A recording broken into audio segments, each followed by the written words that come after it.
Hello everyone, Konark investment में आपका स्वागत है। आज मैं एक ऐसा फंड बताने वाला हूं जिसमें आपको क्या करना है कि किसी और फंड में इन्वेस्टमेंट करने की ज़रूरत ही नहीं है, खास करके इक्विटी फंड में। आईसीआईसीआई का एक ऐसा प्रोडक्ट है, और लास्ट टाइम भी मैंने एक बताया था क्वांटम का एक ऐसा प्रोडक्ट, उससे बेटर मुझे अभी आईसीआईसीआई का भी एक प्रोडक्ट जो है वो बेटर लग रहा है। तो ये प्रोडक्ट अगर आप इसमें एक बार इन्वेस्टमेंट करते हैं तो फिर आपको किसी और इक्विटी फंड्स में इन्वेस्टमेंट करने की ज़रूरत ही नहीं है। दो फंड्स मैंने ढूंढ के निकाले हैं, एक है आईसीआईसीआई का प्रूडेंशियल थीमेटिक एडवांटेज फंड और दूसरा है ICICI Prudential India equity fund. So इन दोनों में भी अगर आप इन्वेस्टमेंट इन दोनों में से किसी में भी करते हैं तो भी बेटर है। और इन दोनों में से आप अगर कहेंगे कोई एक मुझे बताओ तो मैं कहूँगा कि ICICI Prudential India equity fund of fund क्यों one of the best fund है। चलिए इन दोनों को थोड़ा डिटेल में समझते हैं। पहले मैं आपको थीमेटिक एडवांटेज फंड बताता हूँ। देखिए, थीमेटिक एडवांटेज फंड में क्या होता है कि जैसे क्या होता है, हम कभी लार्ज कैप लेते हैं, कभी mid cap, small cap, multi cap. हमें लगता है कि अभी आईटी चलेगा, कभी बैंकिंग चलेगा, कभी कोई सेक्टर चलेगा, कोई डिफेंस चलेगा। तो क्या होता है कि उसमें हम चेंज करते रहते हैं, कभी उसमें परफॉर्म नहीं कर पाया, कभी एग्जिट करना हमें नहीं पता।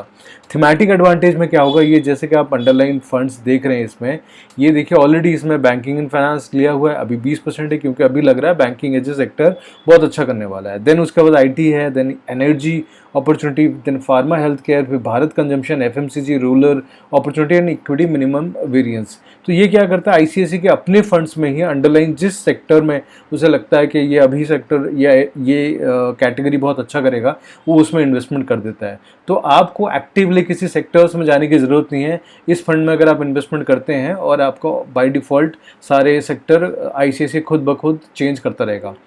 1 ईयर में देखिए मेजरली जो बेंचमार्क है, बेंचमार्क यहाँ पे देखिए निफ्टी 200, निफ्टी 50, अभी इसका जो रिटर्न है देखिए ऑलमोस्ट नेगेटिव है, या जुलाई 31 तक, अगस्त का एंड तक का डेटा नहीं है। तो यहाँ पे 7% रिटर्न दिया है, क्योंकि ड्यू टू एक्टिव एलोकेशन। यहाँ पे देखिए निफ्टी 50 यानी कि इंडिया के टॉप 50 कंपनी का रिटर्न है पिछले 3 साल में 14.5%, और निफ्टी 200 टॉप 200 कंपनी का रिटर्न है 16%, बस इसने 20% दिया है। सिमिलर 5 साल में इन दोनों का 18 और 20 है, इसका 25 है, और सिंस इंसेप्शन 14% है, इसका 15% है। तो ये तो एक फंड हो गया। अब दूसरा फंड, ये मैं ज़्यादा प्रेफर करूँगा कि आप इस फंड को कंसिडर करें या इस फंड को देखें। क्यों मैं बोल रहा हूँ वो आप यहाँ के इसके जो अंडरलाइन फंड्स हैं वो देख लीजिए। उसमें बेसिकली क्या था कि आईसीआईसीआई, इसमें अगर आप देखो मेजरली जो इन्वेस्टमेंट हो रहा है, आईसीआईसीआई का जो थीम है, जिस थीम में फंड मैनेजर को लगता है वो उसी में करता है। बियॉन्ड आईसीआईसीआई वो किसी और फंड में जाते नहीं है। बट यहाँ पे आप अगर देखेंगे, सबसे पहला और सबसे ज़्यादा एलोकेशन जो है, बड़ा एलोकेशन है, वो है पराग पारिक का फ्लेक्सी कैप फंड, राइट। तो उनको हाईली कन्विंस है कि ये पराग पारिक का फ्लेक्सी कैप फंड जो है बहुत अच्छा करने वाला है। सेकंड नंबर पे देखिए इंफ्रास्ट्रक्चर को इन्होंने एलोकेशन दिया, यानी कि सेकंड इनका हाईएस्ट वेटेज है इंफ्रास्ट्रक्चर में। देन फार्मा, फिर बिजनेस, एनर्जी, फिर यहाँ पे क्वांटम का भी एक फंड ले लिया। जैसे क्वांटम का मैंने लास्ट टाइम बताया था, क्वांटम का एक फंड ऑफ फंड है ऑल, जिसमें across the different asset class में डिफरेंट एएमसीज में इन्वेस्टमेंट किया जाता है। इन एएमसी का वो फंड है, तो वो भी अच्छा करता है।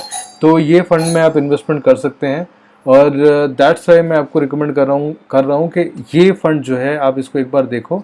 और ये फंड जैसे कि ICICI Prudential India equity fund of fund है, ये one of the best fund रहेगा। और हमारा वेरियस प्लेटफॉर्म्स हम अवेलेबल हैं, फेसबुक में, यूट्यूब में, ट्विटर में और इंस्टाग्राम पे। तो आप हमें यहाँ पे विजिट कर सकते हैं। Thank you for watching this video.